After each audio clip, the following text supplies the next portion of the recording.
What's up, guys? Comic Head 84 coming at you as promised with top 10 picks for September 17th. So, yeah, I got a nice little list of books together for what I'm looking forward to on this week. It's not a particularly heavy week, I will say that, but as always, there's some gems throughout this list, and especially the top, like the bottom of the list, top 5, is pretty damn solid. And of course, as always, I got a pass list for you guys this week. There's some stuff that, I'm gonna ixnay on the ickup. I was trying to do pig Latin, not say pickup, but ixnay on the pickup as well. So let's get right to this thing. Number 10, Lex Luthor, number 1. Now, it's not something that I don't hear many people talking about. There's a lot of Year of the Villain stuff going on that's like not really my cup of tea. But I do think Lex Luthor is underrated as one of like just all-time best villains, And it seems like there's some interesting stuff going on in this. When I read the synopsis, it was talking about him being like Apex Lex right now. He's kind of like overpowered, and it says that his mission here is to go to all the different dimensions, all the different multiverses, and assemble a team of all the other dimension Lex Luthors and have like this big squad of Lex Luthors. So that sounds interesting. I'm in for it. I'm definitely going to give the number 1 issue a read and see what's going on, because I feel like I'm in need of a good Lex Luthor story. So I'm going to give that a crack. Bang! That's number 10. Number 9, Punisher Kill Crew, number 3. Now, not only is that cover pretty damn solid, I actually am caught up on Punisher Kill Crew. It's, granted, this is like a War of the Realm tie-in situation, which, man, I wasn't a big fan of War of the Realms, and I felt like there was way too many tie-ins. And I passed on all of them. All the War of the Realm tie-ins have made the pass list on episodes past of this show. But the Punisher one, the Punisher Kill Crew, I gave it a chance. And dude, it's pretty damn good. He's like, there's a family that gets killed during the War of the Realms, and only the dad survives. And he's like out for vengeance for that dude's family. And he's like on a straight kill mission. And it says that Juggernaut is going to join his kill crew in this issue. So that sounds like a cool team up. I'm digging the premise of it. The first issue was fun, well written, I thought. So number 9 is Punisher Kill Crew, numero 3. Number 8. Number 8 is Zombie Tramp 64. Now, I'm a sucker for Zombie Tramp. You guys have known this. Zombie Tramp has made, lists in the past. I'm a sucker for Zombie Tramp. I don't get a lot of, like, straight, just gratuitous female covers, but Zombie Tramp is my go-to for that. I'll be straight up. I don't read them. I don't find them to be very good on the inside, but damn, those covers really do something for your boy. This is one of the better ones that I've seen. Old school. She's on the hood of a car.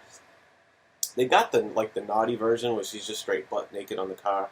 I'll be honest, I'm not a prude in any way, really. So, but I always prefer these covers, the clothed ones.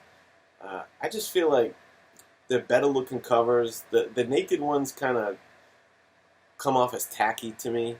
I do have a couple of them, but I generally just go for these variants and not the risque variant. It's just a little too much. I mean, she already has enormous tits on this cover, so I don't need her to like be straight up naked. I think she looks good like that. And yeah, this is, I don't pick up every Zombie Tramp, but whenever I see like a really hot cover, I generally add it to the collection. So this one is no different. Zombie Tramp number 64 is number 8 on the list. Speaking of hot covers, This next one is a nice cover pick. It's Justice League number 32. Now, I feel like the cover of this issue is probably one of the better Trinity covers that you're going to see. I didn't jot down who the artist is, but damn, I feel like he killed it on this cover, and, you know, I do like to have a few, you know, cool Trinity covers in the collection.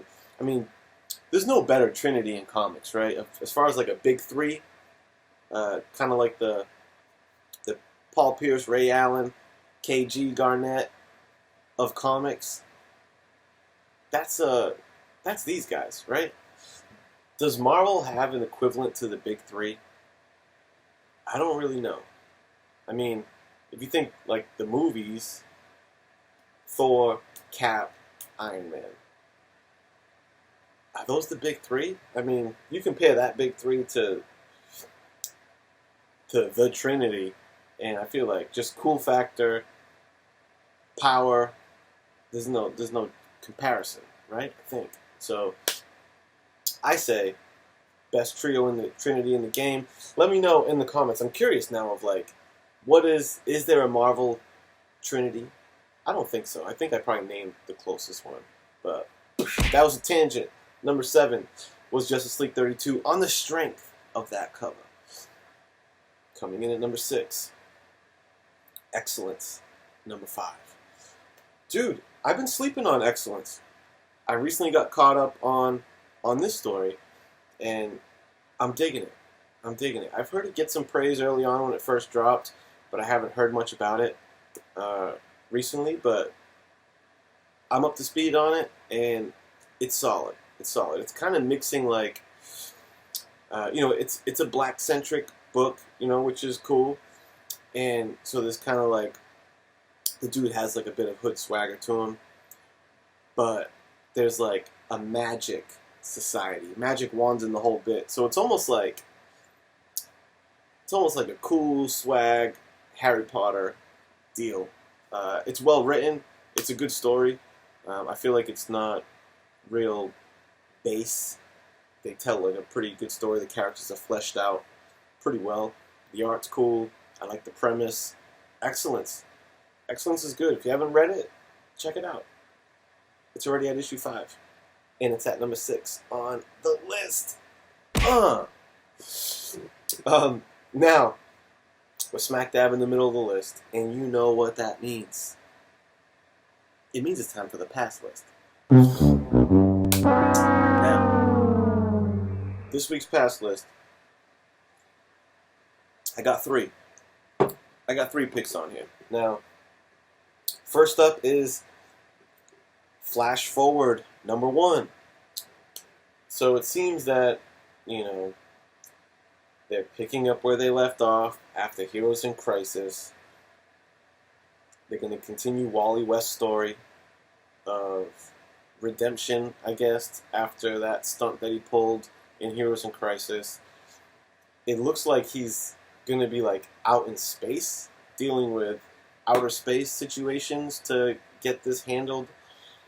Not interested. I'm not a huge Flash guy to begin with, but if they did something cool in Heroes in Crisis with him, that could have been the hook for me to be like, alright, what's up with Flash? What's up with Wally West? But I can already see where the story's going. It's going to be self-loathing Wally West in the whole bit, and some reason he's in space. It seemed like it's going to be pretty bad. So Flash Forward number 1 is for sure on the pass list this week. Next up, you know, it hurts my soul. Batman number 79. This is the first time that Batman has ever made a pass list for me. If you go back and watch, especially when I first started doing these, right up until I kind of took a break on them, whether it be Batman or Detective Comics, a Batman title was always in like the top 5. Just because I always eat up Batman books. It's always been good enough. Even like the level that Batman's been at for a while has always even if it was like not its best, was still better than a lot of things on the rack to me.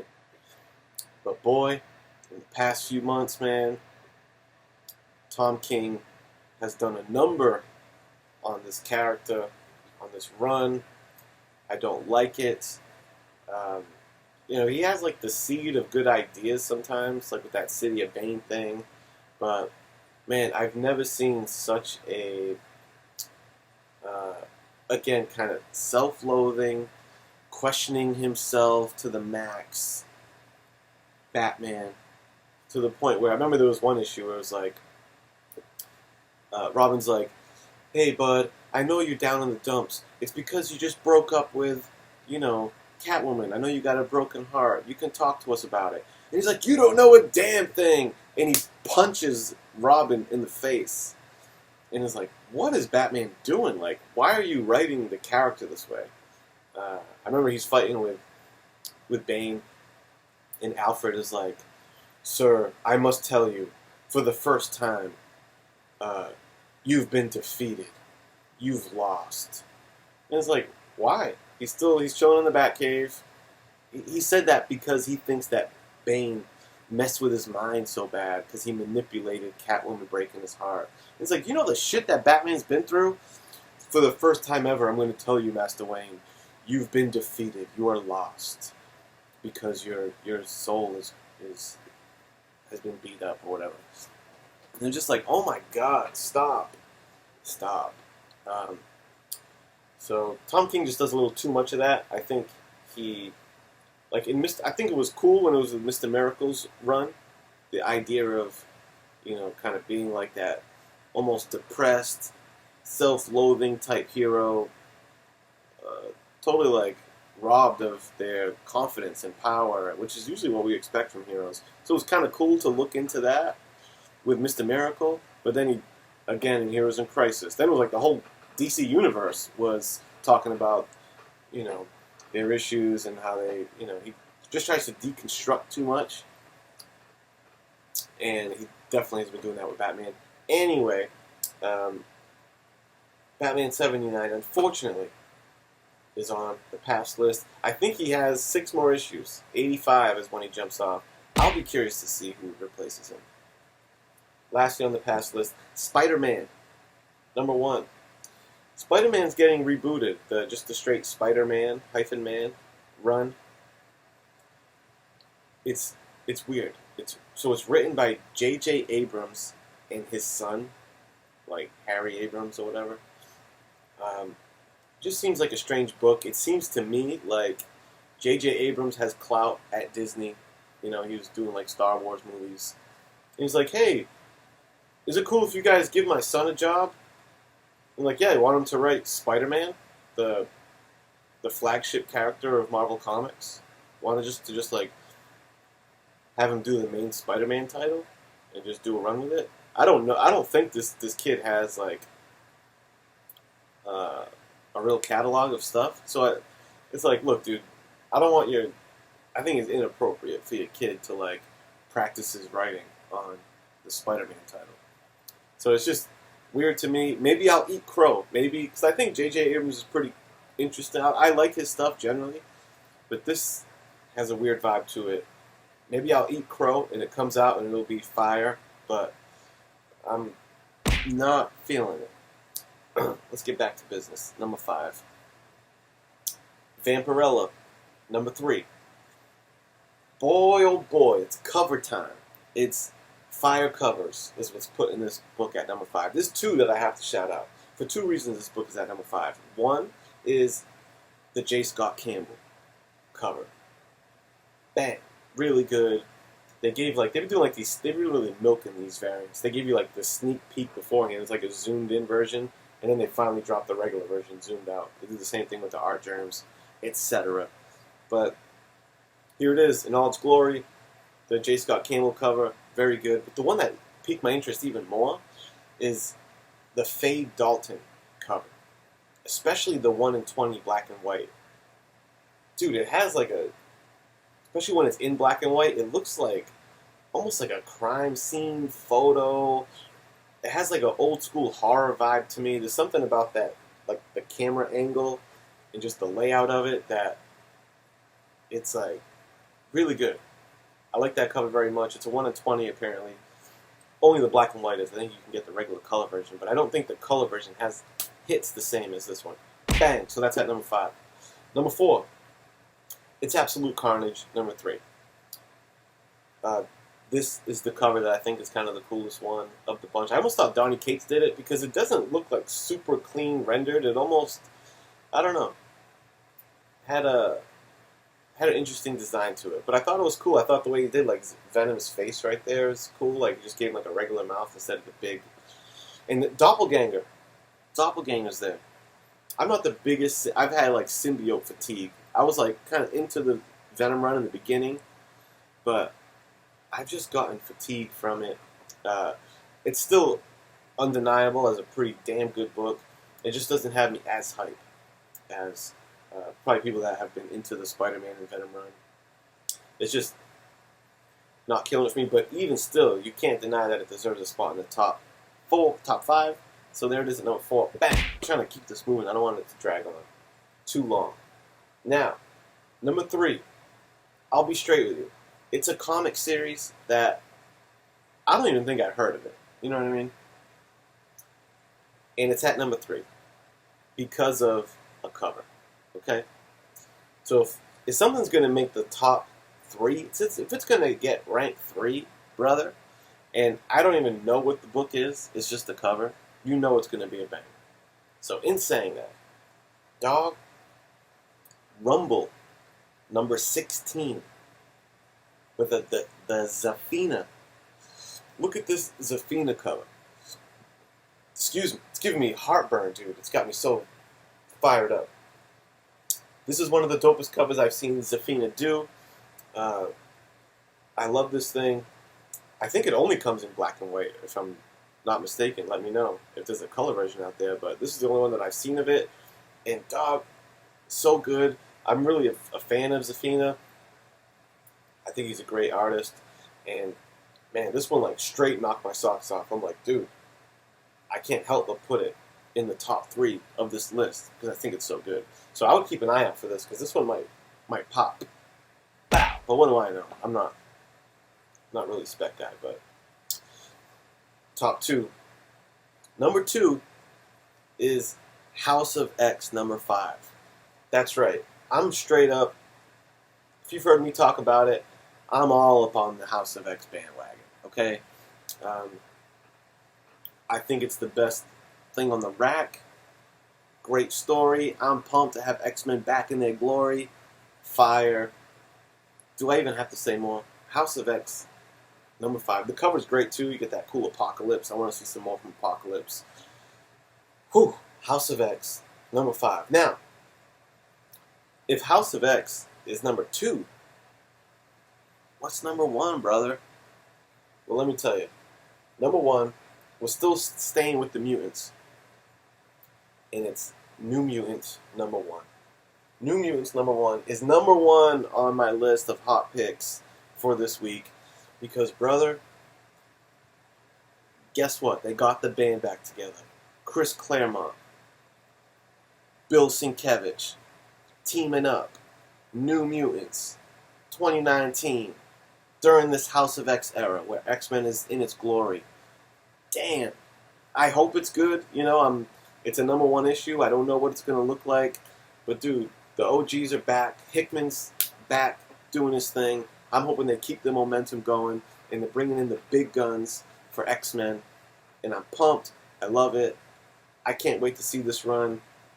This is my favorite Bill Sienkiewicz artwork and covers and stuff is New Mutants. You know, he's really hit or miss for me. Like those Fantastic Four covers he did recently and a lot of the stuff that he's done, it's like I'm really hot and cold on it. But the stuff that I almost consistently dug of his was the New Mutants. So I'm looking forward to great Sienkiewicz artwork, covers, Claremont back on the pen, New Mutants. Bow. It's number 1 on the list. Bow. So there you have it. This has been the next edition of Top 10 Picks. We're hitting the 20-minute mark. So that's my cue. Thank you if you've stuck around this long. I appreciate your viewership very much. And until next time, I don't have a catchphrase. I'm going to work on that. Until next time,